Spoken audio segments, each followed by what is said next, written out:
Apa kabar pemirsa TVR Parlemen dimanapun Anda berada? Berjumpa lagi dalam program TVR 17 bersama saya, Fitrian Aunillah.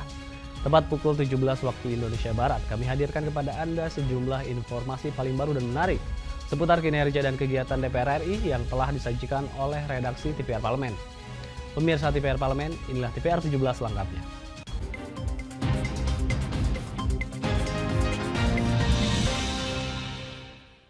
Komisi 4 DPR RI berharap penambahan anggaran Kementerian Kelautan dan Perikanan atau KKP tahun 2024 yang disetujui DPR RI dapat dimaksimalkan untuk merealisasikan program prioritas bagi nelayan dan masyarakat.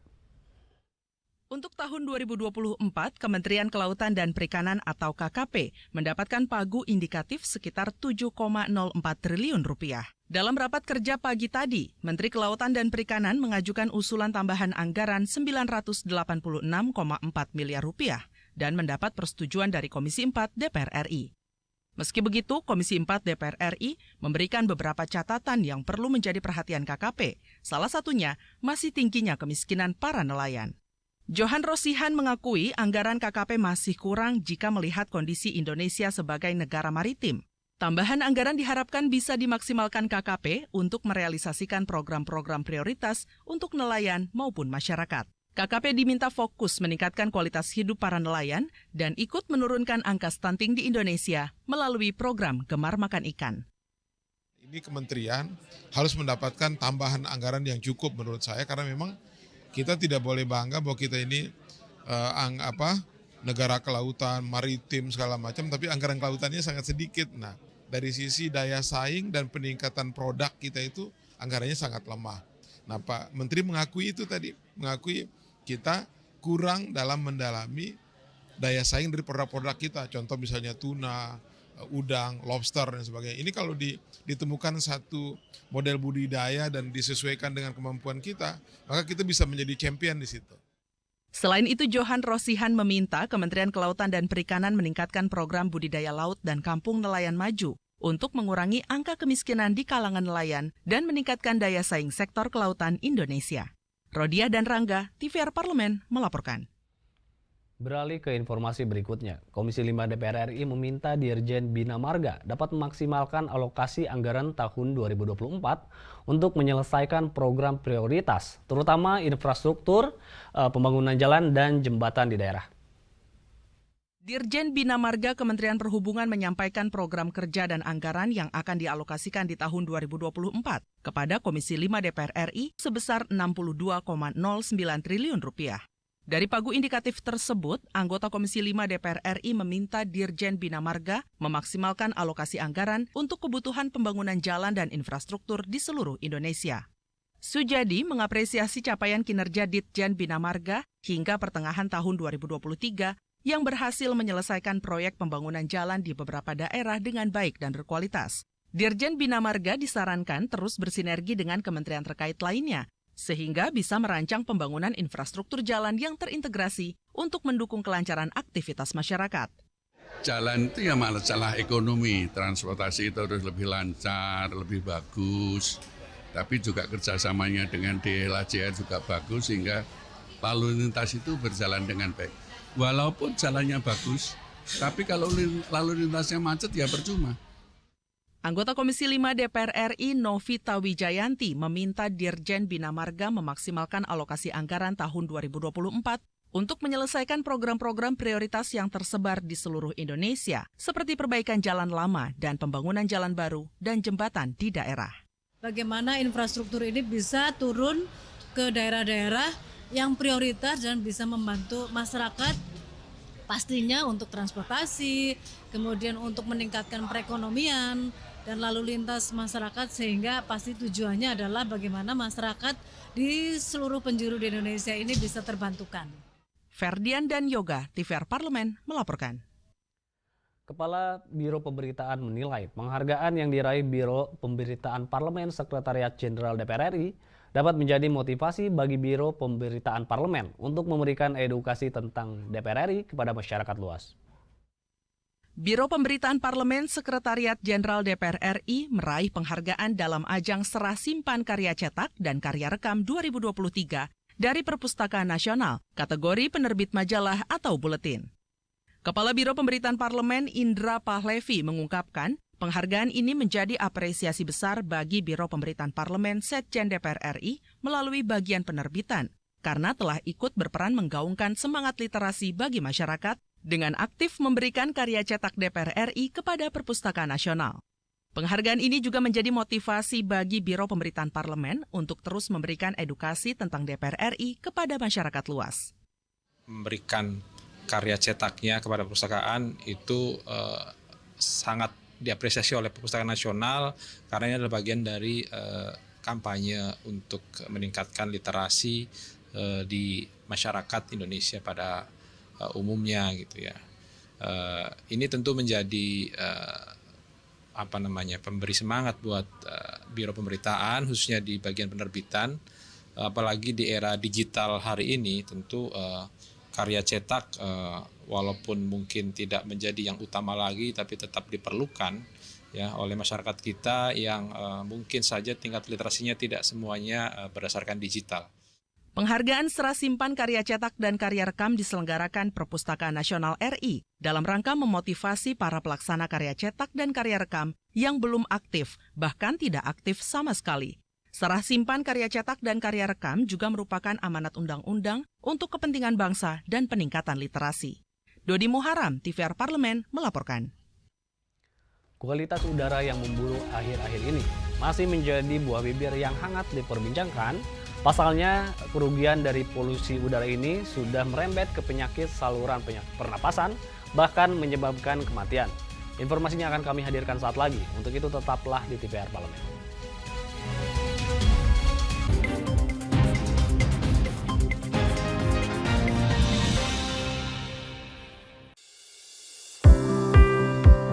Mengenal tugas dan fungsi DPR RI. Dewan Perwakilan Rakyat atau DPR adalah lembaga negara yang mewakili aspirasi rakyat. Kehadiran DPR RI merupakan salah satu bukti bahwa Indonesia merupakan negara demokrasi. Sebagai salah satu lembaga perwakilan rakyat, apa saja tugas dan fungsi yang diemban DPR RI? Berdasarkan pasal 20A ayat 1 Undang-Undang Dasar 1945, DPR memiliki 3 fungsi, yakni fungsi legislasi, anggaran, dan pengawasan. Tugas dan wewenang DPR berbeda untuk setiap fungsinya. Yang pertama, fungsi legislasi. Menyusun program legislasi nasional atau prolegnas, menyusun dan membahas rancangan undang-undang, menerima rancangan undang-undang yang diajukan oleh DPD, membahas rancangan undang-undang yang diusulkan oleh Presiden ataupun DPD, menetapkan undang-undang bersama dengan Presiden, menyetujui atau tidak menyetujui peraturan pemerintah pengganti undang-undang yang diajukan oleh Presiden untuk ditetapkan menjadi undang-undang. Yang kedua, fungsi anggaran. Memberikan persetujuan atas rancangan undang-undang tentang APBN yang diajukan oleh Presiden. Memberikan persetujuan terhadap pemindahntanganan aset negara maupun terhadap perjanjian yang berdampak luas bagi kehidupan rakyat yang terkait dengan beban keuangan negara. Menindaklanjuti hasil pemeriksaan atas pengelolaan dan tanggung jawab keuangan negara yang disampaikan oleh BPK. Memperhatikan pertimbangan DPD atas rancangan undang-undang tentang APBN dan rancangan undang-undang terkait pajak, pendidikan, dan agama. Yang ketiga, fungsi pengawasan. Fungsi pengawasan, DPR bertugas melakukan pengawasan terhadap pelaksanaan Undang-Undang APBN dan kebijakan pemerintah, serta membahas dan menindaklanjuti hasil pengawasan yang disampaikan oleh DPD. Demikian penjelasan tentang tugas dan fungsi DPR menurut Undang-Undang. Informasi ini dipersembahkan oleh TV dan Radio Parlemen, Biro Pemberitaan Parlemen, dan Sekretariat Jenderal DPR RI.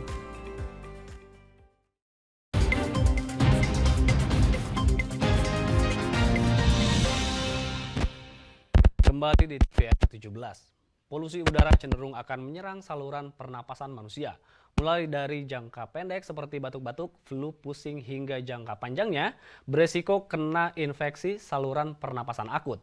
Sementara data IQ Air menyebut polusi udara menyebabkan 8.100 kematian di Jakarta selama 2023 dan membawa kerugian sekitar 32 triliun rupiah di Jakarta selama periode yang sama.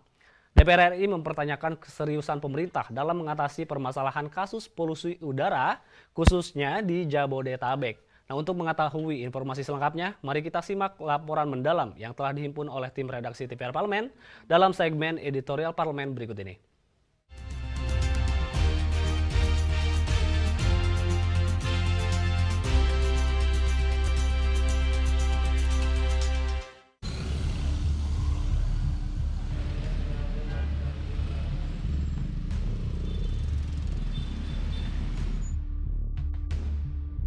Selama beberapa bulan terakhir, polusi telah mengepung ibu kota dan kawasan penyangganya. Tidak tanggung-tanggung, Jakarta bahkan menyabet peringkat pertama sebagai kota dengan polusi terburuk di dunia. Buruknya kualitas udara dicatat telah memicu 638.000 orang terjangkit infeksi saluran pernapasan akut atau ISPA. Berdasarkan Indeks Quality Air atau IQR, kualitas udara Jakarta dan sekitarnya hampir konstan berada di tingkat tidak sehat. Artinya, konsentrasi PM 2,5 di Jakarta 15 kali lebih tinggi dari panduan WHO. Yang tertinggi bahkan pernah mencapai 190. Data ini bukan sekedar kumpulan angka-angka. Dampak nyata polusi telah diderita masyarakat. Buktinya, pada paruh pertama tahun 2023 saja, kasus ISPA telah mencapai 638.000. Bahkan bayi dan anak-anak turut menjadi korbannya. Padahal, ISPA dicatat merupakan salah satu penyakit penyebab kematian utama pada anak di Indonesia. Kondisi ini diperkirakan menyebabkan kerugian negara hingga 2,4 miliar dolar Amerika, serta menewaskan 9.100 jiwa. Untuk itu, sudah saatnya polusi udara dianggap sebagai masalah serius. Kini, bukan saatnya lagi pemerintah saling melempar tanggung jawab dan saling menyalahkan. Walaupun memang pemerintah sudah berupaya, namun upaya menurunkan hujan buatan, menyemprot air dari gedung tinggi, hingga melakukan razia emisi kendaraan bermotor dinilai sebagai upaya setengah hati. Polusi membutuhkan kerjasama lintas sektoral untuk menyelesaikan hingga ke akar persoalan. Harus negara wajib menelurkan sebuah peraturan yang bisa mengurangi polusi udara ini. Karena ini sudah masalah nyawa loh, itu masalah kemanusiaan. Kontribusi sektor industri bagi memburuknya kualitas udara dicatat mencapai 33%, sementara manufaktur sebesar 10%. Hal ini membuat bidikan pemerintah mengarah kepada pelaku industri. Presiden Joko Widodo baru-baru ini mewajibkan para pelaku industri untuk memasang scrubber atau alat pengontrol emisi gas buang dari cerobong. Industri yang tidak kooperatif bahkan diancam akan ditutup. Hal ini dinilai kurang tepat jika bidikan hanya diarahkan pada industri dan manufaktur. Pemerintah harus melahirkan solusi besar dan berkelanjutan. Jangan sampai masyarakat, bahkan bayi dan anak-anak menjadi korban. Polusi tidak lagi bisa ditangani secara sendiri-sendiri. Masyarakat, pelaku industri, BUMN, dan pemerintah harus bekerja sama. Tidak mungkin kalau ini terjadi asap tebal seperti ini kalau nggak dari hulunya. Penyebabnya yang penting. Nah, penyebabnya dari mana? Maka dari itu kalau bikin satgas harus terintegrasi dari semua lintas kementerian itu duduk bersama-sama untuk melakukan evaluasi menyeluruh hulu hilirnya. Tapi yang jelas jangan sampai mengorbankan sektor industri karena ekonomi kita harus kita jaga. Tantangan ekonomi global itu masih sulit. Kalau sampai industri ini menjadi korban, maka ekonomi kita juga akan terpuruk. APBN kita juga, postur anggaran kita juga akan terganggu. Oleh karena pembangunan bisa tidak berjalan kalau tidak maksimal. Kata kuncinya adalah tidak bisa kerja parsial, harus lintas sektoral dan kemudian jangan ada ego sektoral. Jangan lagi korbankan masyarakat dengan aturan-aturan di hilir. karena transisi energi sudah mencapai tenggatnya. Pemerintah juga harus bertanggung jawab pada kebijakan yang diambil, seperti peralihan ke kendaraan listrik. Sudah saatnya kita menyadari kendaraan listrik bukanlah solusi jika pembangkitnya masih berbasis batu bara.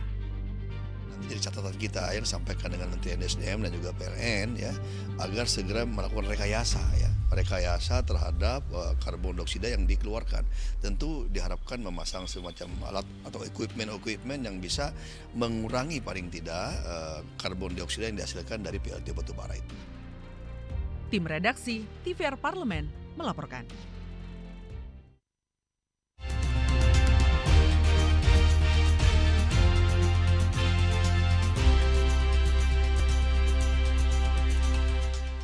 Wakil Menteri Komunikasi dan Informatika, Nezar Patria mengungkapkan, nyaris 40.000 situs judi online telah diblokir sejak awal tahun dengan nilai transaksi yang mencapai triliunan rupiah.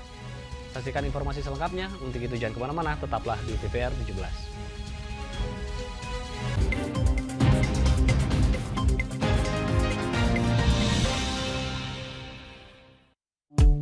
DPR RI memiliki fungsi diplomasi dalam menjalankan politik luar negeri sesuai dengan pasal 116 Undang-Undang MD3. Kontribusi aktif BKSAP DPR RI memainkan peranan penting dalam memenangkan persaingan global melalui IPU, IPA, IPPF, IPA, dan PUIK.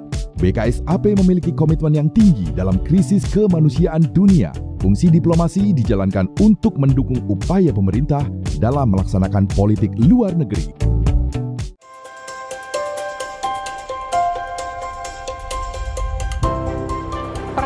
Dalam sejarah Indonesia, tahun 2024 kita mengadakan pemilu serentak, legislatif dan eksekutif baik di tingkat pusat maupun daerah. Catat waktunya, Rabu 14 Februari 2024. Untuk pemilihan legislatif, Anda akan memilih anggota DPD, anggota DPR, anggota DPRD Provinsi, dan anggota DPRD Kabupaten atau Kota. Selain pemilu legislatif, Anda juga akan memilih presiden dan wakil presiden loh pemirsa. Di bulan November, tepatnya Rabu 27 November 2024, juga akan diadakan pemilihan kepala daerah atau pilkada serentak. Dalam pilkada nanti, Anda akan memilih gubernur dan wakil gubernur, bupati dan wakil bupati, serta wali kota dan wakil wali kota. Nah, pemirsa sudah tahu kan waktunya? Kini saatnya Anda untuk mempersiapkan diri. Kenali calon-calon wakil rakyat dan pemimpin Anda dengan baik.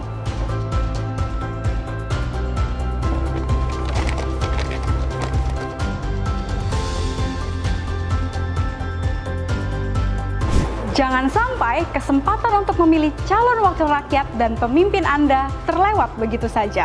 Ayo ramaikan pesta demokrasi pemilu 2024 dengan meriah. Demi masa depan bangsa Indonesia.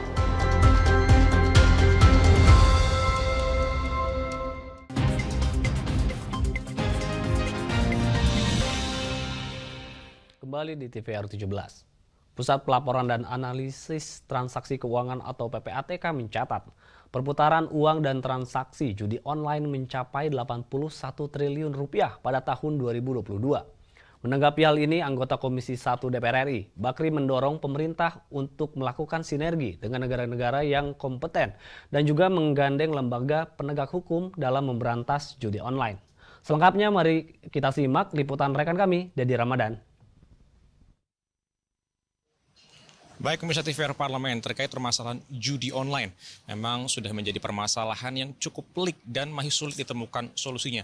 Di mana Wakil Menteri Kominfo di sini menyatakan bahwa sejak awal tahun sudah ada 40.000 situs judi online yang sudah diusahakan diblokir dari Kemenkominfo, namun ternyata mereka masih menemukan cara untuk bisa menjangkau para masyarakat di Indonesia. Akhirnya ini menjadi suatu permasalahan lagi yang berdampak banyak sekali karena banyak juga anak-anak muda yang yang bisa mengakses dari situs judi online ini. Dan kita akan membahas bersama dengan anggota DPR RI yang bertugas di Komisi 1 DPR RI, Bapak Bakri dari fraksi PAN Dapil Jambi. Terima kasih Pak sudah meluangkan waktu bersama kami.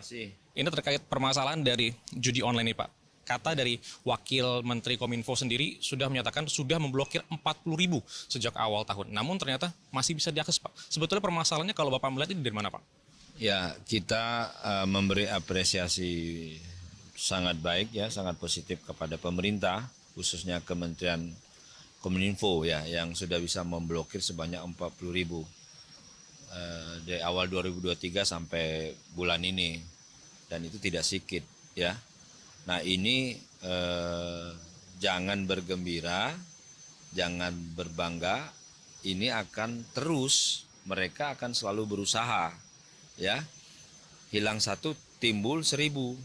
Oleh sebab itu pemerintah harus betul-betul bisa mendeteksi siapa sih oknum ini, kelompok apa sih ini yang harus dikejar, sehingga betul-betul bisa mengurangi. Memberhentikan saya pikir susah ya, karena teknologi itu akan selalu berkembang ya, dan mereka itu menjadikan sebagai bahan untuk mencari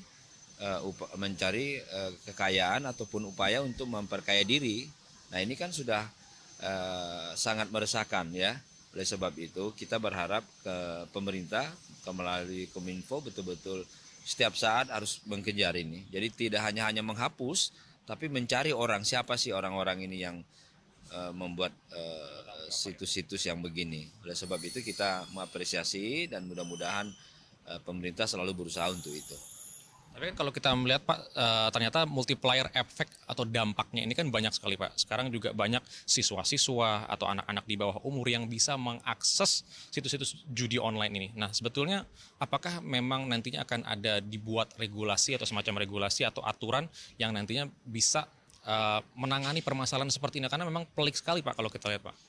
Ya, sudah saatnya saya pikir Indonesia bekerja sama dengan negara-negara ya, terutama negara-negara yang teknologinya canggih, ya teknologinya tinggi, yang menciptakan teknologi itu, yang membuat teknologi itu harus bekerja sama, ya, karena ini tidak bisa. Kalau kita hanya sekedar menghapus saja, saya bilang satu kita hapus bisa timbul 1000. Oleh sebab itu bekerja sama dengan negara yang betul-betul mempunyai keamanan teknologi yang begitu, sehingga betul-betul tidak akan berkembang pesat ya, artinya kita tidak mungkin bisa menghapus, dan ini sudah mengganggu ya. Jadi kalau dulu mungkin kapan mengklik aja mungkin baru bisa kita melihat sesuatu yang aneh-aneh, tapi hari ini kita kadang-kadang melihat sesuatu yang positif, tahu-taunya timbul hal-hal yang negatif. Nah ini akan mengganggu generasi kita, akan mengganggu perkembangan daripada generasi kita oleh situs-situs yang aneh-aneh ini. Sebab itu saya pikir harus dicari, dikejar, bekerja sama, Kominfo bekerja sama mungkin dengan kepolisian ya, BIN dan lain-lain mungkin untuk mengejar. Jadi cari di akar permasalahannya ini, orang yang melakukan ini, oknum yang melakukan, perusahaan yang melakukan ini siapa. Tidak hanya cukup dengan menghapus ya. Menghapus 40.000 atau 400.000 akan timbul lagi, karena mereka itu akan selalu berupaya semaksimal mungkin untuk mengembangkan teknologi-teknologi yang kadang-kadang kita belum tahu, mereka sudah tahu. Jadi kerjasama dengan negara-negara yang berkembang, terutama negara-negara yang mempunyai teknologi IT yang tinggi. Baik Pak, terima kasih banyak Pak atas waktunya. Selamat bertugas kembali Pak. Baik, pemirsa, tadi itu pembahasan kami bersama dengan anggota Komisi 1 DPR RI terkait bagaimana situs judi online yang sudah diblokir oleh Kemenkominfo, namun ternyata masih menemukan cara agar bisa digunakan kembali oleh masyarakat di Indonesia, dan ini memang masih menjadi permasalahan yang harus segera diselesaikan. Dan tadi anggota Komisi 1 DPR RI juga sudah memberikan tanggapan bagaimana seharusnya pemerintah bisa lebih berkoordinasi lagi antara aparat keamanan dan juga stakeholder-stakeholder terkait untuk bisa menemukan pelaku-pelaku yang mungkin tidak ada di Indonesia atau mungkin adanya di luar negeri, ini untuk bisa bekerja sama dengan pemerintah-pemerintah dari negara-negara yang berkembang dalam hal teknologi untuk bisa menangkal atau menangkap dari pelaku pemilik dari situs judi online ini. Baik, itu tadi laporan yang dapat saya sampaikan. Saya Deden Ramadan, kembali ke rekan kami di studio. Selanjutnya pemirsa, apa saja yang menjadi topik perbincangan di media online pada hari ini?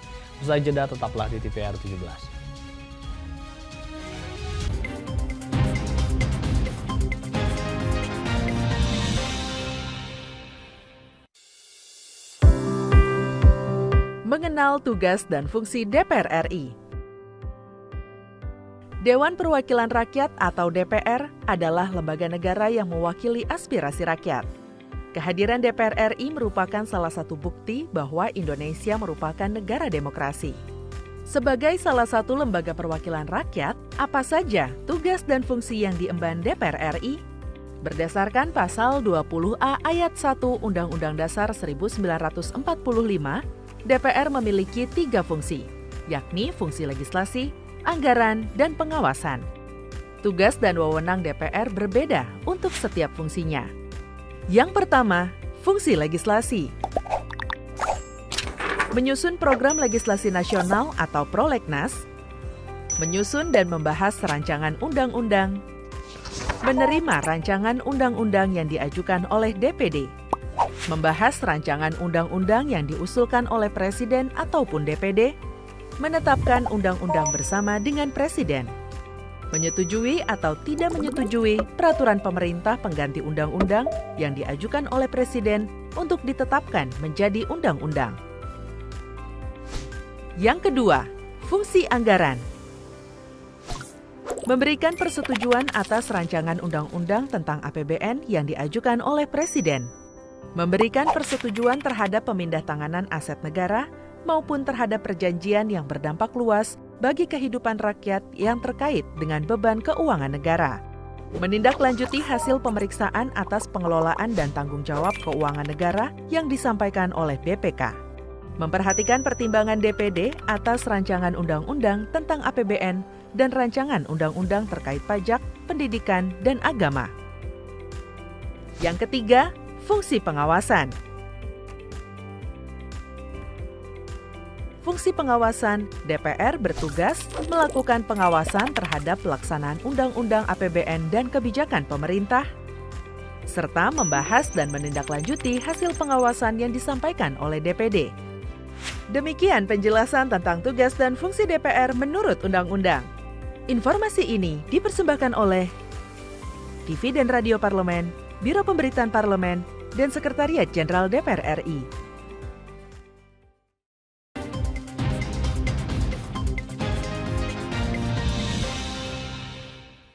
Kembali di TVR 17. Pemirsa TVR Parlemen, kali ini kita masuk ke segmen media nasional. Mari kita simak isu apa saja yang menjadi sorotan media serta tanggapan dari sejumlah anggota Dewan bersama rekan kami, Tifa Rizka.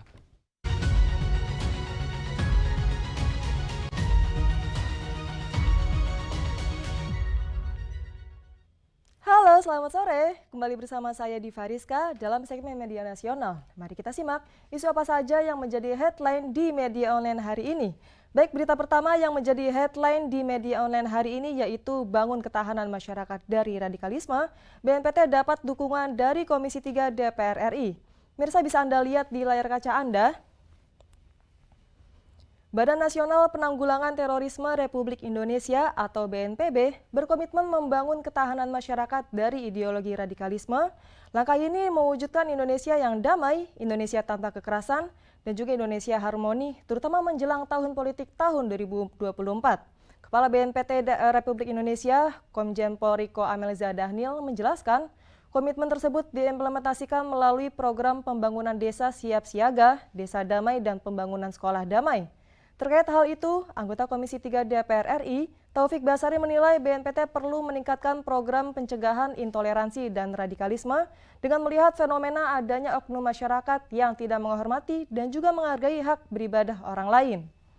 Baik, pemirsa, kita beralih ke berita selanjutnya yang juga menjadi headline yaitu Puan singgung pentingnya sinergitas parlemen pemerintah saat hadiri KTT ke-43 ASEAN. Mirsa bisa Anda lihat di layar kaca Anda. Di sini beberapa media menyebutkan bahwa Ketua DPR RI, Dr. Honoris Causa Puan Maharani, menghadiri pembukaan konferensi tingkat tinggi ke-43 ASEAN di Jakarta pada Selasa 5 September 2023 lalu. Puan menekankan pentingnya koordinasi antara parlemen dan juga pemerintah dalam menghadapi situasi global yang sangat dinamis. Puan juga berharap KTT ASEAN di Jakarta dapat menghasilkan langkah konkret untuk membantu perdamaian di Myanmar yang masih mengalami konflik dan juga krisis kemanusiaan sebagaimana tertuang dalam 5 poin kesepakatan ASEAN. Puan juga mengingatkan kembali bahwa tema keketuaan ASEAN Indonesia 2023 yakni ASEAN Matters Epicentrum of Growth yang diharapkan dapat menjadi wadah dalam merumuskan strategi bersama untuk mengatasi tantangan-tantangan di tingkat regional dan juga dunia. Baik mirsa, itu tadi headline di media online hari ini yang membahas terkait dengan bangun ketahanan masyarakat dari radikalisme. BNPT dapat dukungan dari Komisi 3 DPR RI dan juga berita kedua mengenai Puan singgung pentingnya sinergitas parlemen pemerintah saat hadiri KTT ke-43 ASEAN. Sekian dari saya Diva Rizka, kembali ke rekan Fitian.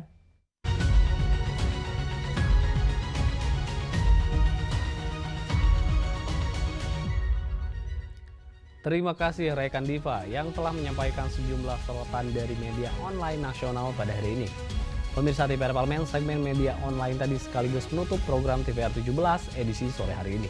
Saya Fitian Aunilah beserta seluruh kru TVR Parlemen yang bertugas mengucapkan terima kasih dan undur diri dari hadapan Anda. TVR Parlemen, Referensi Indonesia.